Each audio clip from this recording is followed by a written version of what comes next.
Bom dia a todos! Graça e paz do Senhor Jesus seja com todos nós. Uma ótima terça-feira para todos. Hoje é dia 15 de fevereiro de 2022. Seja muito bem-vindo ao nosso devocional de hoje. Hoje vamos praticamente iniciar aí a nossa caminhada pelo livro de Êxodo. Ontem terminamos Gênesis. Hoje a gente vai ler um pouco, vamos conversar um pouco sobre Gênesis. Vamos falar hoje de Gênesis 2, 3 e 4. Mas eu quero destacar aqui o versículo 23, 24 e 25 do capítulo 2. E o tema do devocional de hoje é: E o seu clamor subiu até os céus. Vamos ler o texto, Êxodo. Êxodo capítulo 2, versículo 23 diz assim: Muito tempo depois morreu o rei do Egito. Os israelitas gemiam e clamavam debaixo da escravidão, e o seu clamor subiu até os céus. Desculpa, o seu clamor subiu até os céus, não. O seu clamor subiu até Deus. Versículo 24. Ouviu Deus o lamento deles e lembrou-se da aliança que fizera com Abraão, Isaque e Jacó. Deus olhou para os israelitas e viu a situação deles. Bom, a narrativa do livramento do povo de Deus, que é o contexto geral de Êxodo, é Deus livrando o seu povo da escravidão. A narrativa desse livramento começa com a apresentação daqueles que serão os dois. Talvez ali eu possa ter me esquecido de um terceiro personagem, mas deixa-me falar dos dois que me programei aqui, dos dois personagens principais dessa história, que são Moisés e, óbvio, o próprio Deus. Moisés já é apresentado aqui no texto, e aí tem uma relação muito grande com a nossa própria situação. Mas Moisés é apresentado como o filho adotado, fugitivo, porque ele mata um egípcio, e também sobrevivente. Você lembra que Moisés sobreviveu à morte certa quando sua mãe o colocou lá num cesto e o cesto levou pelo Nilo afora até ser adotado pela filha a filha do faraó. Qual é o ponto? O ponto é que Deus apresenta então Moisés dessa forma. Mas também nós somos apresentados a um outro personagem, que é o próprio Deus. Nesse versículo específico que lemos, nós já temos a primeira descrição do caráter de Deus. Lembra que Deus vai, a partir aqui do Êxodo capítulo 3, Deus vai se apresentar de forma mais efetiva. Moisés vai perguntar, mas quando me perguntarem quem o Senhor é, o que direi? Aí Deus diz, diga eu sou, enfim. Mas aqui a gente já tem uma primeira descrição do caráter de Deus. E como Deus é descrito nesse texto? Primeiro, Deus é descrito como aquele que ouve o clamor do seu povo. Olha o que diz o texto. Ouviu Deus o lamento deles. Deus é um Deus presente. E essa presença de Deus, o fato de Deus ser presente, também diz que ele nos concede acesso. Nós temos acesso a Deus. Deus é um Deus presente e nós temos acesso a esse Deus presente por meio de Jesus Cristo. Quando a gente fala de acesso a Deus, o famoso texto de Hebreus que diz que nós temos acesso ao trono da graça de Deus, quando a gente fala de acesso, normalmente existe uma relação com oração. E, de fato, acesso diz respeito à oração. Mas quando a gente fala que Deus ouviu o clamor do seu povo, é muito mais do que a oração. Isso mostra que Deus ele está presente em todo o tempo na vida do seu povo. Acesso é muito mais do que oração. Acesso é relacionamento. Quando a gente fala que nós temos acesso a Deus, não é apenas para falar com Deus, mas é também para ouvir de Deus. E claro que nós ouvimos de Deus objetivamente a sua palavra. A palavra de Deus, ela fala conosco. E a oração, ela deve ser uma resposta a essa fala de Deus. Por exemplo, nós estamos aqui falando do caráter de Deus.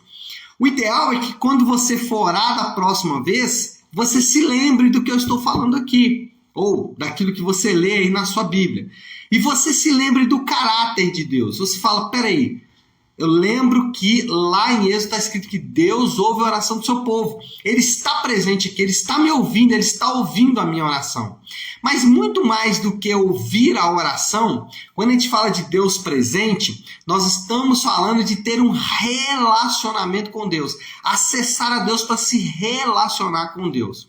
Agora, uma das grandes dificuldades quando a gente fala de relacionamento com Deus é que muitas vezes a gente pensa em relacionamento como contemplação. Relacionamento não é só para contemplação. Não é para você ficar sentado na frente de Deus olhando para Ele. Relacionamento envolve também imitação. Um dos grandes motivos pelos quais Deus, através de Jesus, andou com os homens foi para que os homens tivessem um ponto de referência, alguém que eles pudessem imitar. Então, Jesus, ele não só oferece acesso em oração, mas ele também oferece acesso em imitação. Quando Deus ouve o clamor do povo, mostra que Deus está presente. E mostra que Deus quer se relacionar com esse povo. Deus quer se apresentar para esse povo, para que esse povo veja quem Deus é e passe a imitar a este Deus.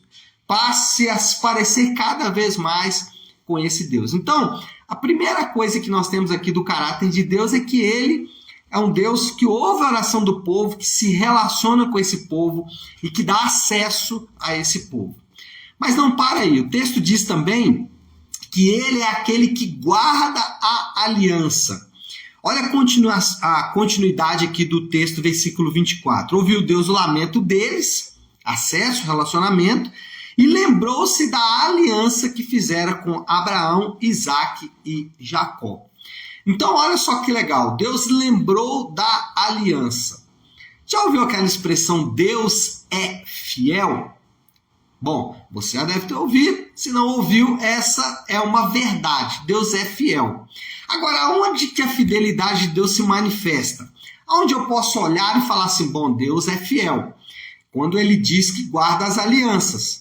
Então você pega lá desde Gênesis capítulo 3, aliás, até antes, Gênesis capítulo 2, quando Deus faz uma aliança com Adão e Eva, desde Gênesis capítulo 2 até a nova aliança em Jesus, você percebe Deus guardando a aliança. Mas o sinal de que Deus é fiel a esta aliança é a cruz. Ele foi fiel e tão fiel ao custo de sua própria vida. Quando nós falamos de fidelidade, o que nós estamos querendo, ou o que a Bíblia quer quando ela fala de fidelidade, é mostrar que você pode confiar nessa pessoa. Olha só, Deus é tão digno de confiança que mesmo sabendo que ele iria para a cruz e sofreria as maiores afrontas, ele foi fiel. Por quê? Porque ele guarda as alianças. Eu me lembro de um passado não muito distante, e você também há de se lembrar disso, em que havia uma expressão muito comum entre as pessoas, que elas diziam o seguinte, pode confiar na minha palavra. Uma época em que não havia talões de cheque, nem cartões de crédito, onde as compras eram feitas em cadernetas. E as pessoas, elas confiavam apenas na palavra das outras pessoas. Tem uma expressão que diz, né, confiar no fio, negócio no fio do bigode. A gente sabe que isso hoje deixou de existir. As pessoas hoje não são mais dignas de confiança. E não são dignas de confiança simplesmente por quê? Porque elas não estão dispostas a pagar o preço que a fidelidade exige. Jesus, ele pagou o preço que a fidelidade exige. Ele foi fiel até a morte e morte de cruz. Ainda que nós talvez tenhamos que resgatar o fato de que nós somos, ou que nós devemos ser dignos de confiança, mas muito mais do que isso, a mensagem passada aqui é o seguinte, nós servimos a um Deus que é digno de confiança. a um Deus que diz: confie na minha palavra. Confie quando eu digo: vou perdoar os seus pecados. Confie em mim quando eu digo: eu estou no controle de todas as coisas e nada, absolutamente nada, sai do meu controle. Confie na minha palavra. Às vezes, gente, confiar na palavra de Deus é muito difícil. Às vezes a gente tem oportunidades de simplesmente deixar passar. Falar: não, isso aqui eu não vou mexer porque isso vai me dar tanto trabalho. Mas só que a gente precisa confiar que quando Deus nos manda fazer algo, o melhor a fazer é obedecer, mesmo que aquilo vá trazer grandes consequências. Às vezes consequências muito ruins ao nosso ponto de vista. Mas obedecer a palavra de Deus é sempre a melhor alternativa. Por quê? Porque Deus é fiel. E quando Ele diz que se fizermos aquilo, nós seremos bem-aventurados ou seremos abençoados, o melhor a fazer é obedecer, mesmo que isso vá ser muito difícil. Então Deus, Ele é, como dissemos aqui, aquele que ouve o clamor do seu povo, está presente para um relacionamento, Ele guarda a aliança, mas em terceiro lugar, Ele é aquele que olha a situação do seu povo. Olha o que o texto diz. Deus olhou para os israelitas e viu a situação deles. Deus conhece as nossas dores. Toda a experiência humana, ela foi vivida por Deus em Jesus. Deus conhece o que é sofrer. Deus conhece o que é solidão. Deus conhece o que é abandono. Deus conhece o que é privação. Deus conhece o frio, o calor, a tristeza. Deus conhece todas essas realidades. Deus conhece a alegria. Deus conhece o gosto que tem uma bela carne. Ou Deus conhece o gosto que tem uma boa anedota, uma boa piada, né? Deus conhece essas coisas. Deus, Ele viveu a relação humana através de Jesus. Uma das expressões que eu mais escuto nos aconselhamentos é a expressão: você não sabe a minha realidade. E de fato, muitas vezes eu não sei a realidade da pessoa, eu não sei a realidade que você nessa manhã está enfrentando. A gente tem uma distância aqui. Eu estou na minha casa, você está na sua casa, ou no seu trabalho, no seu carro, enfim. Existe uma distância entre nós. E eu não sei de fato o que você está passando. Mas eu posso dizer para você com certeza: Deus, Ele sabe, mas não só sabe, Ele experimentou o que você está experimentando. Ele experimentou o que eu estou experimentando. Ele experimentou as lutas que eu tenho passado também. Ele experimenta as nossas dores. Ele sabe o que é padecer, para citar um texto bíblico. Ele enfrentou as mesmas agruras que nós enfrentamos. Então, Ele sabe, Ele conhece a situação.